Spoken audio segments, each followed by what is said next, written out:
Парламенттеги Матраимовчылар кимдер? Ташиев, Матраимов жана Гөлбаевга байланышы бар 202 мамлекеттик кызматкер иштен алынып жатканын айтты. Атайын кызматтын башчысы мамлекеттик органдарда тазалоо иштери башталганын белгилеп, мындан ары Матраимов деген мафия болбойт деди. Биздин мамлекетибизде мындан ары Гөлбаевдин мафиясы, Раим Матраимовдун мафиясы жана башкалардын мафиясы болбойт. Мамлекетибиз таза, мыйзамдуу, стабилдүү, тынчтык заманда жашаш керек. Ташиев кызматтан алына тургандардын ысымын ачыктаган жок. Ал арада социалдык тармактарда Райымбек Матраимов менен ага инилик катыштыгы бар депутат Шайлебек Атазовдун Кримтөбөл Женга менен телефон сүйлөшүүсү тарады. Ташиев Атазовдон баштадыбы? Матраимовдун бийликтеги тарапташтары кимдер? Парламенттен баштайлы деп турабыз. Саламатсызбы? Сиз медиа хатты көрүп жатасыз. Жогорку кеңештин 7-чи чакырылышында Райымбек Матраимовдун бир топ тарапташтары ага болушкандар, бизнес өнөктөш болгондор, анын партиясы менен 2020-жылдагы парламенттик шайлоого катышкандар бар. Бул шайлоонун жыйынтыгын эл тааныбай өлкөдө бийлик алмашкан. Тизмени Матраимовдун бир тууганы депутат Искендер Матраимовдон баштайлы.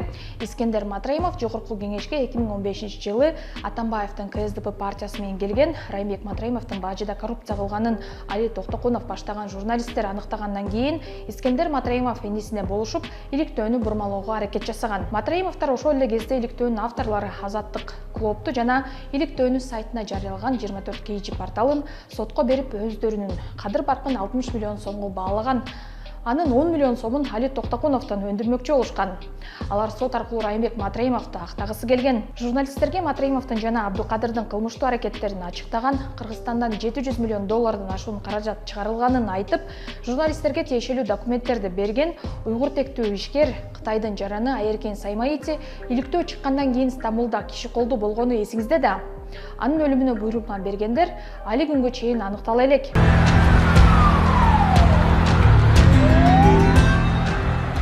Документті берсең, сен бұндекен ikkinchi seriyasını yani документ беріп çıkarsan erkekті seni öldürgіземіз дейді. Искендер Матраимов 2020-жылдагы жогорку кеңешке шайлоодо Мекеним Кыргызстан партиясы менен катышкан. Бул партия Матраимовдордун үй бүлөсүнө караштуу болгон. Партиянын тизмесине Матраимовдун жакындары жана тарапташтары кирген. Ошондой эле экс-депутаттар, аткаминерлер, ишкерлер да бул партияга кошулган. Башка партияларга салыштырмалуу Мекеним Кыргызстан шайлоодо эң көп акча короткон.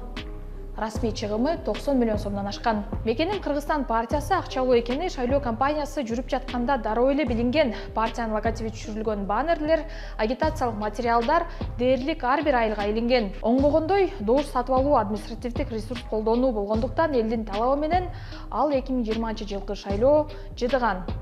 Ага октябрь окуялары болуп, бийлик алмашкан. Искендер Матраимов иниси Райымбек Матраимов кармалганда Ош менен Бишкекте нааразычылык акцияларын уюштурган. Ал кезде Искендер Матраимов жогорку кеңештин депутаты эле. Матраимовду колдоп ошол кезде башка да депутаттар чыккан. Алардын арасында Таабалды Тиляев, Мирлан Бакиров, Бактыбек Райымкулов, Илхом Маннамов бар. Менин бир тууганымды эл мактасын. Менин бир тууганымды эл көтөрсүн.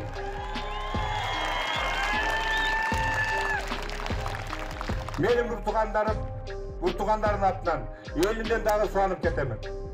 Илимдин ага экенин мен билем. Ал келген бийликке дагы ушул жерден суранат элек. Туура эмес. Өзүңөрдүн айткан сөзүңөр бар. Элдин баарын түрмөгө киргизбейли. Мамлекеттин атынан бакпайлы деген сөз бар. 700 миллион доллар боюнча иликтөө жүргүзүп, 7 тыйнада дагы тиешеси жок экен деп аныктап тактап чыкты, урматтуу туугандар. Ал жерде мамлекеттин укук коргоо органдары, фискалдык органдар катышты. Ошто өткөн митингди мен да чагылдырдым. Ош мэриясынын алдында адамдарды маршрутка менен ташып келишкенине күбө болгом. Ал эми Матраимовдун тарапташы Илимбек Исраилов Азаттык менен клубтун журналисттерин коркконго чейин барса, дагы бир тарапташы кол көтөргөн. Угаткан клуб Азаттык 3-чү жолу бишке дагы силерге эскертүү бергенмин. Дагы эскертүү берем. Элди көрдүңөрбү? Эсигерге келгиле. Кыргызстан без Азаттык, Кыргызстан без Ямбо. Элим барбы? Мекеним Кыргызстан 2020 жылы жыдып калган менен 2021 жылкы парламенттик шайлоодо кыйтыр жүрүшкө барды. Анын курамында болгондор ар башка партияга чачырап, же бир мандаттуу округтардан коюшту. Бир тобу өтүп келишти. Алар Ата журт Кыргызстан фракциясынын депутаты Шайлообек Атазов, Ынтымак фракциясынын жетекчиси Марлен Маматалиев, Ата журт Кыргызстан фракциясынын депутаты Алишер Козуев, Ата журт Кыргызстан фракциясынын лидери Бактыбек Сыдыков, Альянс фракциясынын депутаты Гүлкан Молдобекова, Ата журт Кыргызстан фракциясынын депутаты Гүлшаркан Култаева, Бүтүн Кыргызстан фракциясынын депутаты Алишер Эрбаев. Ал эми Ата журт Кыргызстан фракциясынын депутаты Надира Нарматова Мекеним Кыргызстан менен шайлоого бармакчы болуп, үгүт иштерине активдүү катышкан. Бирок ортодо трансформатор чыры чыгып, кийин акыркы тизмеге илешкен эмес. Айнагүл немени трансформаторду жүктөп берип койгон Сайдак Матаке барат. Шайлообек Атазов Райымбек Матраимовдун Эрем спорттук клубун жетектеген. 2021 жылы февралда Райымбек Матраимов кармалганда Атазов Матраимовго боштондук деп Бишкек менен Ошто митингге чыккан. Кыргызстандын жаңы бийлигине бизилгалы hakıkat kararı.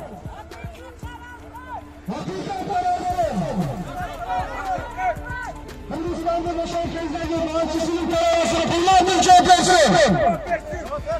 Kullandım CHP'si. Atanmayın CHP'si. Kapanışa kayda. Кийин 2021 жылы Жогорку Кеңешке Атамекен фракциясынан депутат болуп келген. Парламентте Матраимовдун аты аталса эле, Атазов дайыма болушуп турган. Райым миллион башкарбай мүмкүн жакшыраак текшерип көрүңчү. Мүмкүн ал мамлекеттин экономикасына жардам берген болушу мүмкүн. Атазов менен Кримтөбөл Кадыр Досоновдун сүйлөшүүсү делген аудио соц тармакка тарап кеткенден кийин Атазов мандатынан ажырайт деген божомолдор айтылууда. Буга Свердлов бир мандаттуу округунда кайра шайлоодо Атазовдун үстүнөн добуш сатып алуу фактысы боюнча түшкөн арыздар себеп болушу мүмкүн. Анткени Атазов 3 ноябрда Facebook баракчасында шайлоодо ага тарапташ болгон адамдарды милиция кармап кыйноого алып жатканын билдирди. Ал байланышым жок деп алгачкылардан болуп Матраимовдун жээгинен башка жака секирди. Атазов кайрылуусунун аягында сиздерде болсом деп жүрөм, ийгиликтериме сиздердин колдооңуздар бар деп президент Жапаров менен УКМК башчысы Ташиевке кошомат кылды жана кабыл алууну өтүндү. Парламентте Райымбек Матраимов менен чогуу соттолуп, коррупционер экенин, ишкерлерди тоноп турганын мойнуна алгандар да отурат. Алар Түштүк Батыш бажысынын мурдагы башчысы Нурлан Ражабалиев жана Түндүк Чыгыш бажысынын мурдагы жетекчиси Абдывахап Боронбаев. Прокурор Орозбек Бердибаев Райымбек Матраимов 2015-2017 жылдар аралыгында бажы тармагында коррупциялык схема түзгөнүн Түштүк Батыш жана Түштүк Чыгыш бажысынын жетекчилери Ражабалиев жана Боронбаев менен иш алып барганын айткан. Тергөөдө Эркечтам өткөрмө пункту аркылуу транзит катары өтүп турган оор жүк ташуучу унаалардын ар биринен орточо $860 алынып турганы аныкталган. Соттун чечими менен Матраимов казынага 2 миллиард сом, Ражабалиев 12 миллион сом, Боронбаев 8 миллион сом төлөп берип, жазадан кутулушкан. Жада калса соттолгондон кийин дагы Матраимовдун тажрыйбасын колдонуш керек деген депутаттар да болду. Ал Мейкимбек Абдалиев.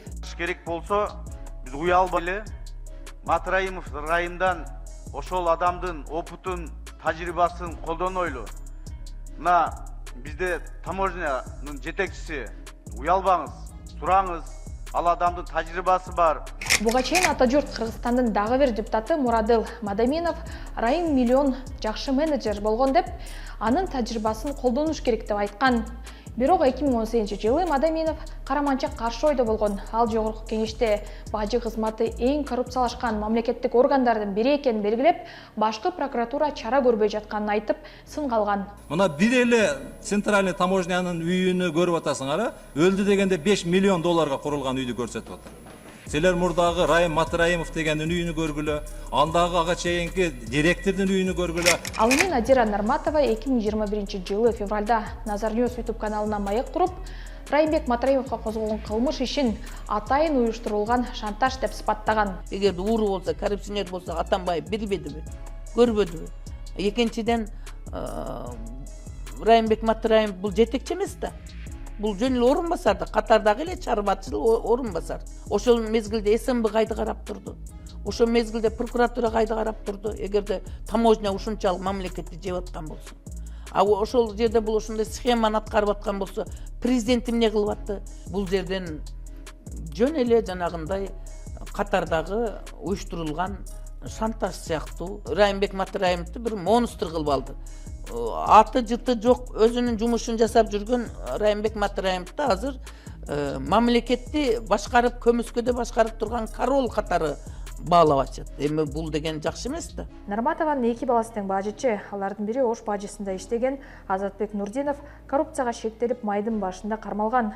Кийин Нурдинов үй камагына чыкканы белгилүү болду. Ал эми акыркы учурда Райымбек Матраимовду реабилитациялоо аракеттери жүрүп жаткан. Матраимов муфтияттын жаңы имаратын куруп берди. Бул сүрөт ачылыш күнү тартылды. Андан Райымбек Матраимовдун жанында депутаттар Шайлебек Атазов, Алишер Козуев, Айбек Осмонов, Нурлан Ражабалиев, Марлен Маматалиев, экс-депутат Равшан Сабиров отурганын көрүүгө болот. Жалданган блогерлер бул иш-чараны башкача чагылдырышты. Райымбек Матраимов муфтияттын ачылышына катышты деген маани менен видеолорду таратып, аны расмий бийлик ээсине айталы премьер-министр же президентке теңешти. Демейде Кыргызстанда мындай ири объектилерди президент ачат эмеспи? Матраимовчу депутаттарга кайталы 2020-жылы Алишер Козуевдин Россия нефть күйүүчү май саткан компаниясынын негиздөөчүлөрүнүн катарына Райымбек Матраимовдун жубайы Улкан Тургунова кирген. Бул маалымат коомчулукка ачыкталгандан кийин Тургунова негиздөөчүлөрдүн катарынан чыккан. Россия нефть заправкалары кыска убакытта көбөйүп кеткен, жөнөкөй үйлөөдөн чыккан Козуевдер мынча капиталды кыска убакытта өздөрү тапканына иликтөөчү журналисттерде ишенич жок. Биздин булактар Россия нефть Матраимовдун бизнестеринин бири. Козуевдер тек гана аны иштетет деп айтып беришти. Жакында эле Ата журт Кыргызстан фракциясынын депутаты Фархат Алимжанов жасалма дипломуна байланыштуу мандатынан ажырады. Анын ордуна тизме боюнча Кыргызстандын футбол федерациясынын мурдагы башчысы Канатбек Маматовго келиши керек болчу. Бирок мандаттан баш тартканы тууралуу маалымат тарады. Бүгүн эртең берилет деген мандаттан өз ыктыяры менен баш тартышы мүмкүн беле. Кантсе да бул кабар Ташиевдин билдирүүсүнөн кийин жасалды. Анын себеби бар. Мамлекетке өтө электе Элдорада Борборов же азыркы Калкты төлөө борборунун имараты Маматов менен Искендер Матраимовдун жубайы Минавар Жумаева караштуу болгон. Азаттыктын ишенимдүү булактары Маматовду Матраимовдун жакын досу катары сыпатташкан. Бир тууган Матраимовдор болуп көрбөгөндөй кызматтык бийик тепкичтерге чыгышты. Тууган урук, дос чары мүмкүн болушунча кызматтарга коюлду. Матраимовдун кланы менен УКМК баштаган күрөш аягына чыгабы? Кандай ойлойсуз? Пикириңизди комментарийге жазыңыз. Бул видеону бөлүшүңүз.